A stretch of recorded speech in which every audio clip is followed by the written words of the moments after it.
il y avait l'Humanité qui avait publié le traité constitutionnel européen en 2005. Et je me disais, putain, ça va être un texte obscur, je vais rien y comprendre, c'est pas pour moi, je suis pas juriste.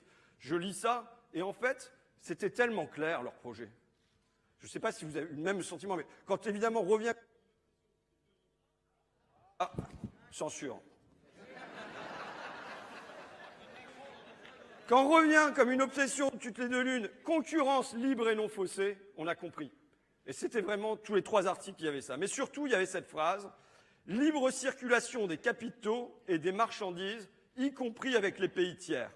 Et c'est surtout ce y compris avec les pays tiers. C'est-à-dire qu'on se fixe pour objectif que les capitaux et les marchandises puissent aller librement de Singapour aux îles Caïmans, en passant par l'Indonésie, qui reviennent à Paris, qui repartent à Londres, qui aillent aux Bermudes. On peut se dire, bon, c'est difficile d'entraver les capitaux, mais là, l'objectif est qu'ils circulent le plus librement possible. Et moi, quand je lis cette phrase, la libre circulation des capitaux et des marchandises, y compris avec les pays tiers, je fais le lien avec Whirlpool, dont on vient de nous parler avant. Je fais le lien avec Goodyear, je fais le lien avec ce tableau. Alors, c'est des effets de manche parce que vous n'allez rien voir.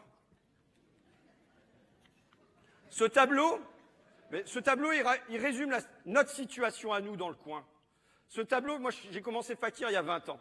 Et il y a 20 ans, l'INSEE m'a remis le tableau des 30 plus grands établissements de la Somme.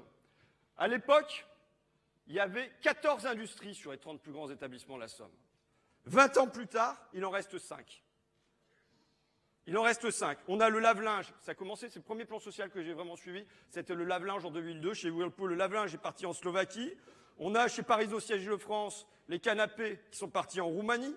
Les pneumatiques de Goodyear qui sont partis vers l'Est aussi. Continental, c'est parti en Roumanie. Le sèche-linge chez Whirlpool est parti en Pologne. Même les chips.